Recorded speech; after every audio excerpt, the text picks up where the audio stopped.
जय हिंद दोस्तों, मेरे चैनल डिफेंस डिस्कशन में आप सभी का स्वागत है। आई होप आप सभी ठीक होंगे।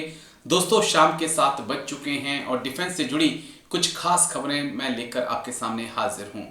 असम राइफल से जुड़ी हुई भी बड़ी खबर है, लेकिन पहले आज भारतीय सेना से जुड़ी बड़ी खबर के साथ शुरुआत करेंगे। कर्नल सोफिया कुरैशी मैम आपको याद होंगी, ऑपरेशन सिंदूर के दौरान मैम लगातार प्रेस कॉन्फ्रेंस कर रही थी और पूरे ऑपरेशंस के बारे में जानकारी दे रही थी। इसी बीच बीजेपी के एक विधायक ने, जो कि मध्य प्रदेश से आते हैं, विजय शाह, उन्होंने एक विवादित टिप्पणी की और उस टिप्पणी को लेकर सियासत बहुत ज्यादा गर्म आ गई और ये पूरा मामला जो है उस वक्त कोर्ट में पहुंचा। सुप्रीम कोर्ट ने पूरे मामले का संज्ञान लिया और अब सुप्रीम कोर्ट सेंट्रल गवर्नमेंट से पूछ रहा है कि विधायक विजय शाह के खिलाफ हम केस चलाना चाहते हैं। इस बीच विधायक विजय शाह सर जो हैं वो सामने आए और उन्होंने एक बार फिर से माफी मांगी और कहा कि मेरे शब्दों का गलत मतलब निकाला गया है और अगर मेरी बात से किसी की भावनाओं को ठेस पहुंची है तो उसके लिए मैं क्षमा मांगता हूं। पूरा वीडियो देखिए और क्या कुछ उन्होंने कहा था वो वीडियो भी देखिए। नमस्कार। मैंने पहले भी कई बार कहा है, आज फिर दोहरा रहा हूँ। मेरा ऐसा कोई उद्देश्य भी नहीं था कि किसी महिला अधिकारी, भारतीय सेना या समाज, किसी वर्ग का अपमान हो। निसंदेह मेरे शब्द मेरी भावना के अनुरूप नहीं थे। शब्द देशभक्ति के उत्साह, उत्तेजना और आवेश में निकले थे। गलती के पीछे की भावना को अवश्य देखा जाना चाहिए। आप सब जानते हैं, मेरी कोई दुर्भावना भी नहीं थी। मैंने अंतकरण से क्षमा याचना की है, कई बार की है, आज फिर कर रहा हूँ। मेरे लिए अत्यंत पीड़ादायक है कि मेरी छोटी सी त्रुटि से ऐसा विवाद उत्पन्न हुआ। मुझे विश्वास है मेरी भावना को सही संदर्भ में देखा जाएगा। भारतीय सेना के प्रति मेरे मन में सदैव सम्मान रहा है और रहेगा। सार्वजनिक जीवन में रहते हुए ऐसे शब्दों की मर्यादा, संवेदनशीलता अत्यंत आवश्यक है। इस घटना से मैंने आत्ममंथन किया है, सबक लिया है, जिम्मेदारी मानता हूं। भविष्य में वाणी पर नियंत्रण रहेगा और ऐसी गलती दोबारा नहीं होगी। एक बार पुनः इस प्रकरण से आज सभी नागरिकों से, भारतीय सेना से और सब लोगों से अंतःकरण से माफी मांगता हूं। पहलगाम आतंकी हमला तो शायद आप लोग भूले नहीं होंगे। ये तस्वीरें आज भी जब हम देखते हैं तो वो पल जिंदा हो जाते हैं। 27 लोगों को हमने 27 भारतीयों को यहां पर खोया था। उसके बाद भारत ने ऑपरेशन सिंदूर लॉन्च किया और ऑपरेशन सिंदूर में पाकिस्तान को नाको चने चबा दिए। 4 दिन के अंदर ही पाकिस्तान के तमाम एयरबेस तबाह कर दिए। 100 से ज्यादा उनके पाक सैनिक मारे गए। 200 से ज्यादा आतंकियों को भारत ने मार गिराया।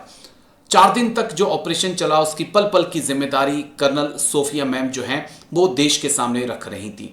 लेकिन इसी बीच बीजेपी के मंत्री विजय शाह सामने आए और उन्होंने एक विवादित टिप्पणी कर दी कर्नल सोफिया मैम पर।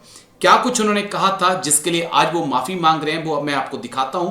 लेकिन पहले जान लीजिए कि वो क्यों माफी मांग रहे हैं, क्योंकि सुप्रीम कोर्ट पूरे मामले की सुनवाई कर रहा है और सेंट्रल गवर्नमेंट से पूछ रहा है कि क्यों नहीं बीजेपी नेता विजय शाह पर केस चले। जिन्होंने हमारी बेटियों के सिंदूर उजाड़े थे, वही कटे पिटे लोगों को हमने उन्हीं की बहन भेज करके उनकी ऐसी की तेजी करवाई। एक बार मोदी जी के लिए जोरदार ताली बजाएं। उन्होंने कपड़े उतार उतार के हमारे हिंदुओं को मारा और मोदी जी ने उनकी बहन को उनकी ऐसी की तेजी करने हमारे जहाज से उनके घर आए। चलिए दोस्तों, आगे बढ़ते हैं। अब बात जम्मू कश्मीर की, जहां पर army chief general Upendra Dwivedi sir Poonch पहुंचे और वहां पर कई लोगों से मुलाकात की। लेकिन खास थी मुलाकात वहां पर एक उस जवान के साथ मिलना जो सर की यूनिट का था और सर के साथ मिलकर कई ऑपरेशन में वो भाग ले चुका था। बहुत अच्छा लगा देखकर और ये चीज़ें बहुत खास होती हैं। आज भी हम अगर अपनी यूनिट में जाते हैं तो लोग खुश होते हैं कि देखिए हमारे वेटरन्स आए हैं, हमसे मिल रहे हैं। ये हमें हटकर बनाता है, खास बनाता है। और आर्मी चीफ, सोचिए आप, अगर एक आर्मी चीफ, एक सूबेदार साहब, ऑनरी कैप्टन साहब के यहाँ पर जाएं जो रिटायर्ड हो चुके हैं और उनसे गले मिलें, तो ये बताता है कि ये जो वर्दी है ना, ये हर धर्म, हर जात से ऊपर है। कैसे आप सब ठीक है? ज्यादा परेशान तो नहीं करते वो? रिटायरमेंट के बाद ज्यादा वो परेशान करते हैं? नहीं करते हैं? तो घर से धक्के मार के कुछ बाहर निकालते हो कि नहीं? घर में धक्के तोड़ते रहते हैं, निकलते हैं बाहर? ये किचन है सर ये। अच्छा, हाँ, तब तो फिर वो रेत भी आप ही के हाथ में है। चलो बहुत अच्छा। अच्छा, सब चीज सप्लाई करते हैं। सब ठीक है? खाली का सोच निकल रहा है यहाँ। ये बंदिश नहीं है सर। जैसे आप क्या कर रहे हैं? मास्टर्स और बीएड कंप्लीट किया, अभी एग्जाम के लिए प्रिपेयर कर रहा है। बहुत अच्छा। आर्मी एजुकेशन बोर्ड के लिए भी ट्राई करो। कोर्स है। खोल दिया मैंने, खुल गया एग्रीमेंट के लिए। अभी एहतियात की है सर हमने। अभी रिपब्लिक डे में आपसे मिली भी है। मैंने आपको हाँ, मिली है। मिली है आपसे, और उसको हमने तैयार कर रहे हैं उसके। ओके, नमस्कार। आप क्या कर रहे हैं? अच्छा, कैसे हैं? सब ठीक है? नमस्कार जी।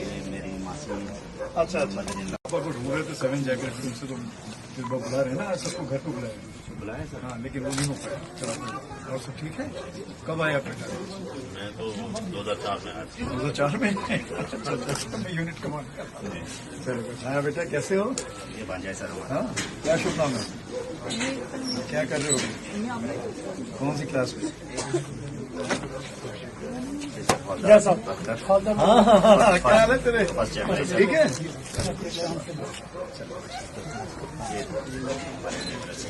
क्या शुभ नाम? कैसे हैं आप? सब ठीक है? सर ये मेरा भतीजा है। हाँ, इनके 4-5 साल में हाँ, अच्छा, तो आपसे हुई थी मुलाकात? मिले थे आपसे? हाँ, अभी लंबाई क्या? हाँ जी, कैसे हैं? सब ठीक है? हमारे लिए सर। बहुत अच्छा है। नाम है तेरा? इंद्रप्रीत। की कर रहे हो? क्या कर रहे हो? अच्छा, हाँ, आप क्या कर रहे हो? आगे क्या करना है? दोस्तों, आपने जो तस्वीरें देखी, ये तस्वीरें जम्मू कश्मीर के पुंछ से सामने आई हैं, जहां पर army chief general Upendra Dwivedi sir Jammu Kashmir के दौरे पर हैं। वो पुंछ पहुंचे। शनिवार को उन्होंने पुंछ जिले में अग्रिम इलाकों का दौरा किया। इस दौरान उन्होंने सीमा पर तैनात जवानों से मुलाकात की और उनकी तैयारियों की जानकारी दी। इसके साथ ही उन्होंने जवानों के अच्छे मनोबल और सतर्कता की सराहना भी की। दौरे के दौरान जनरल द्विवेदी पुंछ के कामसर गांव भी पहुंचे। यहां उन्होंने 18 जम्मू कश्मीर राइफल के रिटायर्ड सूबेदार मानद कैप्टन परवेज अहमद सर से मुलाकात की। ये मुलाकात खास थी क्योंकि दोनों पहले एक साथ सेना में सेवा कर चुके हैं। जब साल 2002 से 2005 के बीच जनरल उपेंद्र द्विवेदी सर की बटालियन जम्मू कश्मीर में तैनात थी, वो कमांडिंग ऑफिसर थे, तो सूबेदार परवेज अहमद उसी यूनिट में थे। जानकारी के मुताबिक सूबेदार परवेज अहमद ने 1991 में सेना में भर्ती होकर मार्च 2019 में 25 साल की सेवा के बाद रिटायरमेंट ली थी। सेवा के दौरान उन्होंने अलग अलग इलाकों में काम किया और कई बार प्रशिक्षण संस्थानों में जवानों को ट्रेनिंग भी दी। सेना से रिटायर होने के बाद भी सूबेदार परवेज अहमद समाज से जुड़े रहे। ऑपरेशन सिंदूर के दौरान उन्होंने स्थानीय स्तर पर जवानों की मदद की थी। उन्होंने जरूरी सामान पहुंचाने और स्थानीय जानकारी साझा करने में सहयोग किया। ये सब उन्होंने कठिन हालात में किया। सूबेदार परवेज अहमद के इस योगदान को देखते हुए सेना प्रमुख ने उन्हें वेटरन अचीवर अवार्ड से सम्मानित भी किया था। कर रहे हैं, आप घर बैठे सारी चीज़ कर सकते हो। जो लोग बाहर नहीं भी काम करना चाहते हैं, घर बैठे बहुत सारे काम निकल रहे हैं। और इस बार निर्मला सीतारमण जी ने वही दिया है कि घर बैठे कितना लोग काम कर सकते हैं, उसका भी एक फायदा है। चले हैं, और जोशी साहब ने बोला हो गया, अभी आप चलिए, मिली आपने, अभी निकलिए हैं। चलो बट बहुत अच्छा लगा आप सबसे मिलकर। थैंक यू सर, बहुत अच्छा लगा। हाँ माता जी किधर है? ये चलिए माता जी इजाज़त दीजिए फिर। आप बहुत स्टार लगाएं तो बहुत हमको खुशी हो। अभी बहुत खुशी है। अभी साहब और भी आगे जाएंगे, अभी हमारे सिर पे और साया रहेगा साहब। चलो साहब यहाँ से तो फ्लाइट से वापस ही जाना है। अब खबर जो है दोस्तों वो असम राइफल से जुड़ी हुई है। आप सभी को पता है कि असम राइफल और नागालैंड की सरकार के बीच एक हल्का सा विवाद चल रहा है। वो विवाद दीमापुर एयरपोर्ट की जमीन को लेकर है। दीमापुर में जहां पर एयरपोर्ट है वहीं बगल में जो है असम राइफल का ट्रेनिंग सेंटर है और एयरपोर्ट का विस्तार होना है।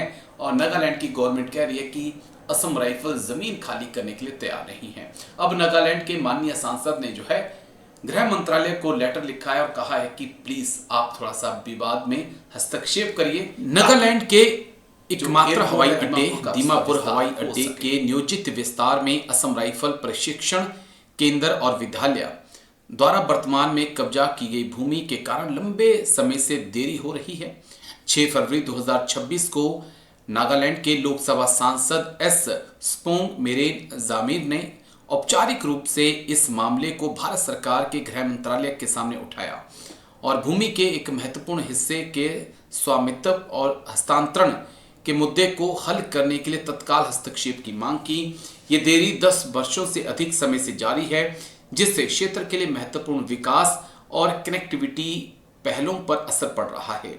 दरअसल जो दीमापुर का हवाई अड्डा है वहीं पर बगल में ही असम राइफल का ट्रेनिंग सेंटर है और स्कूल है।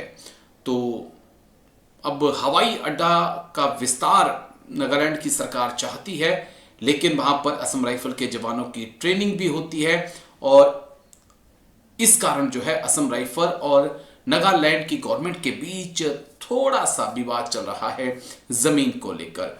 नागालैंड की गवर्नमेंट चाहती है कि असम राइफल अपने ट्रेनिंग सेंटर को यहां से हटा ले ताकि हवाई अड्डे का विस्तार हो सके, लेकिन अभी असम राइफल का कहना है कि हमें एक अलग जगह और इतनी जगह चाहिए जहां पर हम अपने तमाम जवानों को ट्रेनिंग करा सकें। ये विवाद दीमापुर हवाई अड्डे की 392.72 एकड़ भूमि को लेकर है, जिससे भारतीय वायुसेना ने औपचारिक रूप से 1 सितंबर 1987 से राष्ट्रीय हवाई अड्डा प्राधिकरण, अब भारतीय हवाई अड्डा प्राधिकरण AAI को सौंप दिया था। ये हस्तांतरण औपचारिक रिपोर्टों, रक्षा संपदा अधिकारी के पत्राचार और भारत सरकार के 1990 और 91 के दस्तावेजों से प्रमाणित है। सैन्य भूमि रजिस्टर के अंशों सहित ये रिकॉर्ड जो है AI हस्तांतरण के प्रमाण प्रदान करते हैं।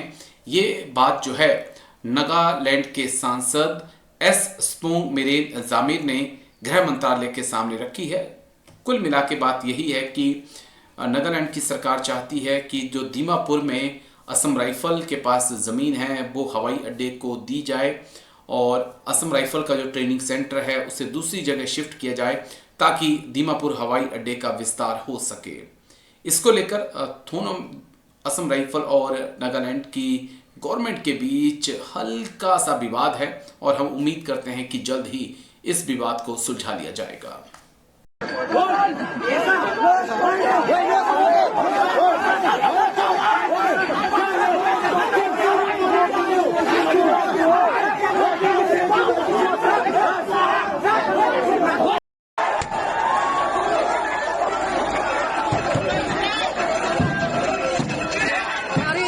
Siapa kali yang ngesep kita weh?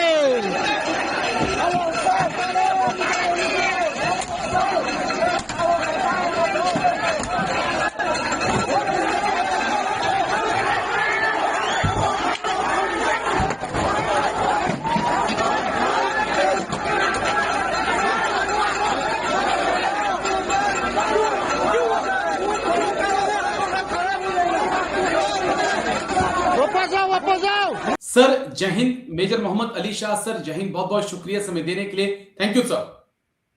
जय Hind Rajesh ji. Thank you sir, आपने समय दिया। सर आपने भी वीडियो देखा, मैंने भी वीडियो देखा और मणिपुर और नॉर्थ ईस्ट के तमाम लोगों ने इस वीडियो को देखा, जहां पर असम राइफल के एक ब्रिगेडियर साहब के काफिले को कुकीज के द्वारा रोका गया, जमकर हंगामा किया गया, गालियां तक दी गई, ऐसी गालियां जिनको मैं ऑन स्क्रीन सर सुना नहीं सकता, वो हमारे असम राइफल के भाइयों को और ब्रिगेडियर साहब को कहा गया। किसी भी हालत में ये चीजें बर्दाश्त से बाहर है, मंजूर नहीं किया जा सकता। आपका सत्ता से विरोध है, आप करिए, आप जो आपके विधायक हैं, जो डिप्टी सीएम बनने जा रहे हैं, उनको रोकिए, लेकिन आप असम राइफल, इंडियन आर्मी के खिलाफ इस प्रकार का व्यवहार नहीं मंजूर किया जा सकता है। तो हिंदुस्तान है सर कि ये कर रहे हैं। अगर पाकिस्तान में होते ना, अभी तक पाकिस्तान में होते तो पाकिस्तान ने फाइटर जेट लाके ना सबका काम तमाम कर दिया होता सर। जी, आपने जो एग्जाम्पल दिया है पाकिस्तान का, बल्कि मेरे को बहुत दुख हो रहा है कि पाकिस्तान से लोग इसको ट्वीट करने लगे हैं, इस वीडियो हाँ सर, पाकिस्तान वाले मजे ले रहे हैं, मजे ले रहे हैं, बोल रहे हैं कि देखिए इंडियन आर्मी, ना जाने ऐसे शब्द इस्तेमाल किए जा रहे हैं इंडियन आर्मी असम राइफल के लिए। बिल्कुल, मुझे बहुत दुख हो रहा है कि बाहर की देशों की बाहरी ताकतें इसका गलत इस्तेमाल कर रही हैं इस वीडियो का, और जगहसाई कर रही हैं और कह रही हैं हिंदुस्तान में ऐसा हो रहा है इस तरीके से। तो ये दिल दुखाने वाली बात है। और देखिए, आपने जो बोला कि जिसे जनता का अगर विरोध है, क्योंकि जो कैबिनेट स्वॉन इन हुई है जी, तो जैसे कि पहली बार जिंदगी मणिपुर में एक महिला डिप्टी सीएम कुकी समुदाय से, आप देखिए, तो ये बल्कि मैं तो इसको कहूँ एक अपने तरफ से दिखाया जाए तो मेरे को मास्टर स्ट्रोक कहूंगा। ये गवर्नमेंट की मास्टर स्ट्रोक थी एक तरीके से। अच्छी बात है कि बल्कि बजाय के बाम लगाने का काम करें कि मरहम पे, चोटों पे, जख्मों पे एक बाम, एक दवाई, एक अच्छा वो पॉजिटिव इफेक्ट आए। यहाँ पे तो जिस तरीके से विरोध हो रहा है, आई मीन इट इज, देखिए जो चीफ मिनिस्टर्स अभी जो स्वर्न हुए हैं, खेमचंद साहब, इन्होंने एक प्रपोजल रखा था अजय भल्ला के पास एक नई गवर्नमेंट फॉर्म करने के लिए।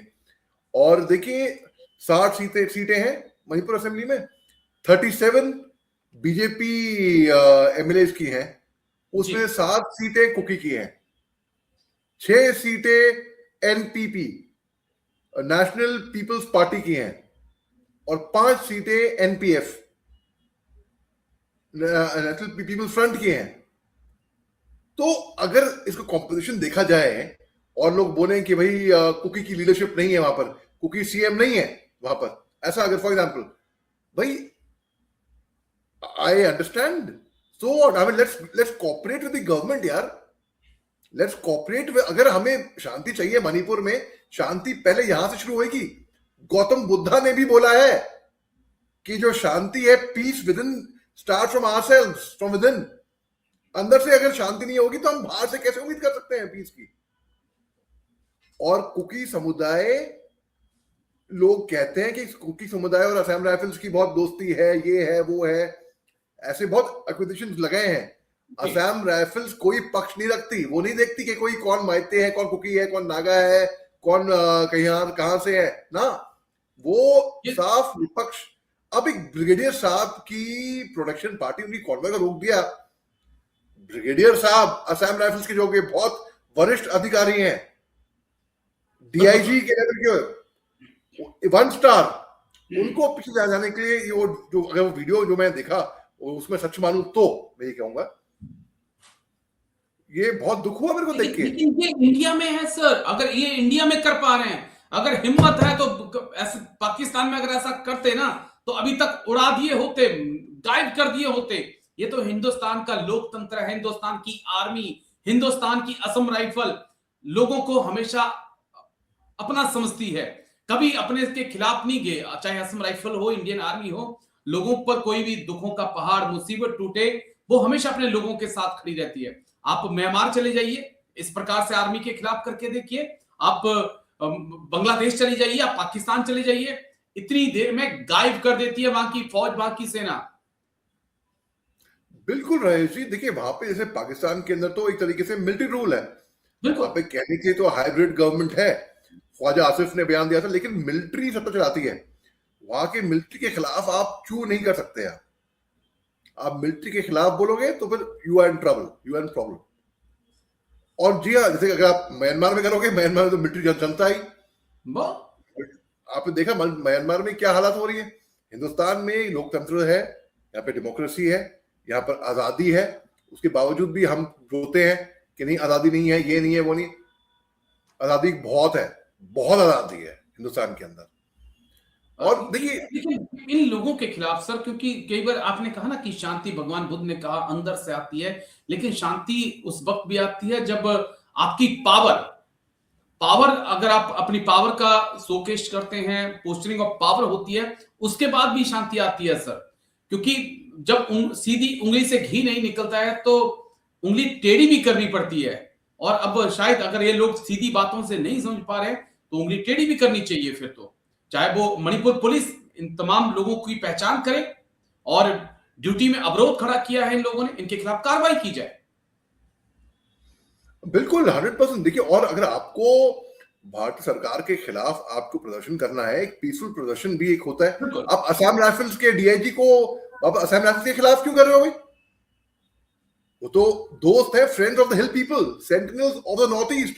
उनका काम है वहां पे डिप्लॉयड रहना, उनका काम है आपकी हिफाजत करना लोगों की, और अपनी जान की बाजी लगाकर, अपनी जान की बातों पे खेलकर, अपनी जान की परवाह करे बगैर लोगों की हिफाजत करती है असम राइफल्स।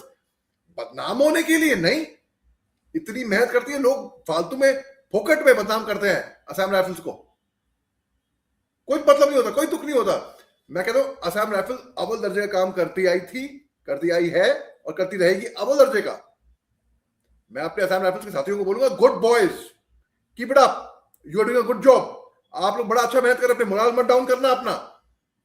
और मेरी दरखास्त है, जो लोकल्स हैं, चाहे कोई समुदाय से आए हो, चाहे कुकी हो, मैते हो, नागा हो, कोई भी समुदाय से हो, आप प्लीज कोऑपरेट करिए असम राइफल्स के साथ। असम राइफल्स के अंदर खुद सारे समुदाय के लोग हैं, ऑल ओवर इंडिया के लोग हैं, और आपकी हिफाजत के लिए है। आप एतबार रखिए, please have faith ji.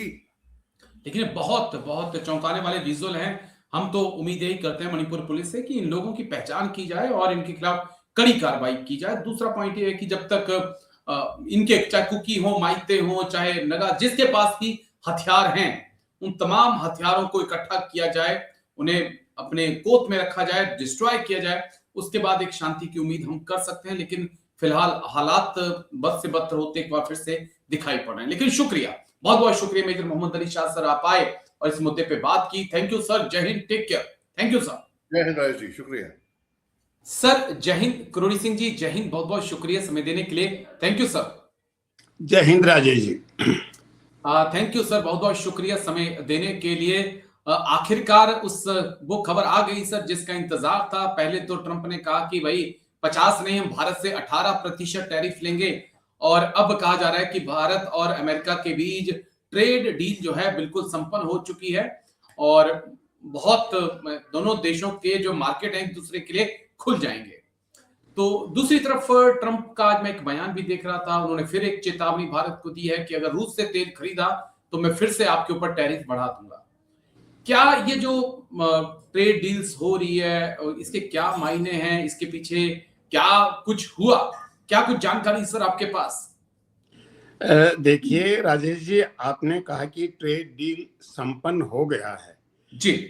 Trade deal संपन्न नहीं हुआ है, एक उसका फ्रेमवर्क तैयार हो गया है। इन दोनों में हमें अंतर करना पड़ेगा। और देखिए राजेश जी, कोई भी समझौता होता है दो संप्रभु राष्ट्रों के बीच में, तो वो दोनों के लिए चुनौती होता है। चुनौती इसलिए होता है कि हर देश अपने राष्ट्र हित के तरीके से को मोड़ना चाहता है। यूरोपियन यूनियन और भारत के बीच में ट्रेड एग्रीमेंट हुआ तो 2 दशक लगे, लेकिन अमेरिका और भारत के बीच में जो द्विपक्षीय समझौता की प्रक्रिया चल रही है, ये एक विशेष तरह की चुनौती भारत के सामने खड़ी करता है। वो चुनौती यह है कि प्रेसिडेंट ट्रंप की जो शैली है बातचीत करने की, डील करने की, वो बड़ी टफ है, अलग तरीके की है। तो उससे कैसे डील करें और आगे किस तरह समझौता होगा, हुआ नहीं है। इसको हम 4 तरह की अभी स्थिति से समझ सकते हैं। एक तो 13 फरवरी 2025 को जब प्रधानमंत्री ने अमेरिका विजिट किया था तो जॉइंट स्टेटमेंट इश्यू किया था। वो बहुत ही कॉम्प्रिहेंसिव स्टेटमेंट है और उसमें बहुत सी बातें एंटिसिपेट कर ली गई थी, स्पष्ट कर दी गई थी कि 10 साल में क्या होगा, 5 साल में $500 बिलियन का हम ट्रेड करेंगे भारत और अमेरिका। और एक ट्रस्ट नाम का फ्रेज बनाया था, एक कॉम्पैक्ट नाम का, उसमें बहुत सी चीजें उनमें इंक्लूड कर ली थी। तो एक तो उसको ले। दूसरा, पिछले साल अक्टूबर में प्रधानमंत्री मोदी और ट्रंप की बातचीत हुई और ट्रंप ने उस बातचीत के बारे में अनाउंस किया कि इस तरह की बातचीत हुई है। तीसरा, पिछले सोमवार को ट्रंप ने ट्वीट किया कि 18% टैरिफ लगाऊंगा, ट्रेड डील भारत से हो रहा है। और उसके बाद कल उन्होंने एक, व्हाइट हाउस ने जॉइंट स्टेटमेंट के नाम से एक फ्रेमवर्क जारी किया कि इस तरह का होगा। और ये भी कहा ट्रंप ने कि 7 तारीख से 18% टैरिफ हो जाएगा, 7 फरवरी से ओके। तो अब इन चारों को मिला के हम समझने की कोशिश करें तो अमेरिका क्या चाहता है, भारत क्या चाहता है, दोनों की अपने अपने दृष्टिकोण हैं, अपने अपने दबाव की प्रक्रिया भी अलग अलग है। तो एक तो ये है कि जो बातचीत हो रही है वो है कि reciprocate mutually beneficial bilateral trade. ठीक है, ये म्यूचुअली बेनिफिशियल होता है, इसमें कोई दिक्कत नहीं है। उससे अगर आगे बढ़ते हैं तो अमेरिका जो इंडिकेट कर रहा है कि नेशनल सिक्योरिटी थ्रेट्स को एलिमिनेट करे इस एग्रीमेंट के द्वारा, वो क्या है स्पष्ट नहीं है, लेकिन इसका अर्थ है कि ये इकोनॉमिक्स से अलग ले आए, वाणिज्यिक नहीं रहा। दूसरा तीसरा ये कहते हैं कि थर्ड पार्टी की, तीसरे देश की जो नॉन मार्केट पॉलिसीज हैं उनको भी हम ध्यान में रखें और उसके लिए हमारे जो डिसीजंस हैं वो एक दूसरे को कॉम्प्लीमेंट करें। अब इसको आप कैसे स्पष्ट करेंगे कि दूसरे देश की क्या पॉलिसी है, नॉन मार्केट पॉलिसी, इसका मतलब दूसरों से रिश्ते आपके कैसे हों, इस चीज को रखें। तो ये सब बातें होते हुए कि प्रेफरेंशियल मार्केट एक्सेस होगी, ठीक है, प्रेफरेंशियल मार्केट एक्सेस तो होगी, लेकिन जिस तरीके का इसमें कहा गया है कि जिन एग्रीकल्चर और डेयरी प्रोडक्ट्स को हम एग्रीमेंट से अलग रखना चाहते थे या अमेरिका के लिए खोलना नहीं चाहते थे, उसके लिए भी इस फ्रेमवर्क में कहा गया है कि भारत एक्सेस अलाउ करेगा। तो अब जो एग्रीमेंट होना है, ऐसा एंटिसिपेट कर रहे हैं कि मार्च में एग्रीमेंट पूरी तरीके से सामने आ जाएगा। लेकिन एक चीज बड़ी खतरनाक सामने आई है कि ट्रंप ने ये कहा है कि मैं कॉमर्स सेक्रेटरी और जो विदेश मंत्री हैं रूबियो, उनको ऑथोराइज करता हूं कि वो रिपोर्ट करें कि रशिया से फिर से अगर भारत तेल खरीदना शुरू कर देता है तो मैं फिर से इम्पोज कर सकता हूं, वो मुझे रिपोर्ट करेंगे भारत की स्थिति को देख के। तो भारत ने अभी तो ये कहा है कि हम एग्रीकल्चर प्रोडक्ट्स का या किसानों का ध्यान रखेंगे। रशिया के बारे में भारत की अभी कोई क्लियर कट ये नहीं कहा कि हमने रशिया से खरीदना बंद कर दिया है। रशिया ने ये कहा है कि भारत की इच्छा है जिससे खरीदे। तो रशिया की पॉलिसी तो क्लियर है। हमारी तरफ से ये क्लेरिफिकेशन अभी तक क्लियर कट नहीं आया कि हमने पूरी तरह से रशिया से खरीदना बंद कर दिया है। हम एग्रीकल्चर सेक्टर को किस तरीके से प्रोटेक्ट करेंगे ये भी अभी स्पष्ट रूप से सामने नहीं आया है। तो जो जॉइंट स्टेटमेंट इश्यू हुआ है उसमें कुछ मुझे लगता है कुछ एम्बिग्यूटी भी है और उसके जो परव्यू में चीजें लाए हैं ट्रंप ने कोशिश की है वो कुछ नॉन कॉमर्शियल हैं कि अमेरिकन सुरक्षा संबंधी बातें और वहाँ की अमेरिका की सिक्योरिटी, तो उनको कैसे लिंक करेंगे ये भारत के लिए बहुत चुनौतीपूर्ण है। मुझे मालूम है कि हमारे जो कूटनीतिज्ञ हैं वो बहुत ही समर्थ हैं, अच्छी तरह से तैयार करेंगे और डिटेल्स जो निटिग्रिटी हैं या न्यूएंसेस है वो डेफिनेटली जो फाइनल बायलैटरल एग्रीमेंट सामने आएगा उसमें इंक्लूड की जाएगी। क्योंकि मैं बहुत डिटेल से आपने चीजों को समझाया, मैं एक ओवरऑल सवाल जो अपने व्यूअर्स के लिए अपने लिए समझना चाहता हूं कि अमेरिका 18% टैरिफ हमसे ले रहा है, क्या हम भी अमेरिका से 18% टैरिफ लेंगे या अमेरिका ही लेगा, या भारत 0% टैरिफ अमेरिका के सामानों पर लगाने वाला है? इसको थोड़ा सी तस्वीर को क्लियर कर दीजिए। देखिए राजेश, एक तरफ तो हम reciprocal and mutually beneficial trade agreement की बात कर रहे हैं, जो फ्रेमवर्क एग्रीमेंट में भी है, और वैसे भी ट्वीट में भी कहा गया है कि म्यूचुअली बेनिफिशियल होगा। ये सही है, कोई भी एग्रीमेंट होता है वो म्यूचुअली बेनिफिशियल होता है, रिसिप्रोकल भी होता है। लेकिन ट्रंप ने अपनी ट्वीट में जो ये कहा कि इंडिया 0% टैरिफ देगा, तो अगर रिसिप्रोकल है तो अमेरिका 18% दे रहा है, तो भारत भी 18% तो दे। और इंडिया 0% करेगा, मुझे नहीं लगता कि ये होगा। इसमें कोई बहुत ज्यादा असेंस मुझे नहीं लगता। ये नहीं हो सकता कि अमेरिकन प्रोडक्ट्स पे इंडिया बिल्कुल 0 करे और अमेरिका 18% लगाए। तो मुझे लगता है कि जो फाइनल एग्रीमेंट आएगा, जिसकी टेक्स्ट आएगी और मार्च में लागू होने की बात कह रहे हैं, उसमें चीजें ज्यादा स्पष्ट होंगी जब डिटेल्स होंगी। क्योंकि ट्रंप का ट्वीट है वो तो कुछ सेंटेंस का है, और उसके बाद अभी जो फ्रेमवर्क व्हाइट हाउस ने जारी किया है जॉइंट स्टेटमेंट के रूप में, वो भी बहुत छोटा है। तो डिटेल्स किस तरह से वर्कआउट होती है वो एग्रीमेंट में आएगा, और उसमें लगता है कि दोनों ही तरफ के अधिकारी हैं, वो मुझे लगता है दिन रात लगे हुए होंगे कि किस तरह फाइनल किया जाए, क्योंकि लगभग साल भर हो गया है नेगोशिएशन चलते हुए। तो मुझे लगता है फाइनल स्टेज पे चीजें होंगी, और हम ये विश्वास करते हैं कि भारत के हित में होगा। लेकिन एक बहुत इंपॉर्टेंट चीज ये है कि ट्रंप ने अपने किसानों के लिए $12 बिलियन का एड पैकेज अनाउंस कर दिया है। ओके तो इसका मतलब वो अमेरिकन फार्मर्स को एनकरेज करेंगे, सब्सिडी देंगे कि वो ज्यादा से ज्यादा एक्सपोर्ट करें, तो वो कम लागत में उत्पादन कर लेंगे। तो भारत अपने किसानों को किस तरीके से प्रोटेक्ट करेगा कि वो कम लागत में उत्पादन कर ले या सब्सिडी दे, तो किस रूप में सब्सिडी देंगे। तो ये एक सोचने लायक बात है कि भारत अपने किसानों को मजबूत कैसे बनाएगा। केवल ये नहीं कि अमेरिका से प्रोटेक्ट करना है, ये भी है कि अपने किसानों को जिस तरह ट्रंप ने $12 बिलियन का एड पैकेज दिया है, क्या हमारे यहाँ भी कुछ इस तरह का पैकेज अनाउंस होगा? ये देखना होगा। लेकिन चलिए, अभी तो फ्रेमवर्क आपने कहा कि डिसाइड हुआ है, मेन डील होना बाकी है। लेकिन चलिए, आगे कदम बढ़े हैं। ये तो है कि 50 से 18% पे पहुंचे, और उम्मीद करते हैं कि 18 का जो है वो 2% टैरिफ पहुंचे। अमेरिका के लिए भी अच्छा होगा, भारत के लिए भी अच्छा होगा। लेकिन शुक्रिया, बहुत बहुत शुक्रिया करोड़ी सिंह जी, थैंक यू समय देने के लिए। Thank you sir. Thank you Rajesh ji. Thank you sir, thank you. Jai Hind sir.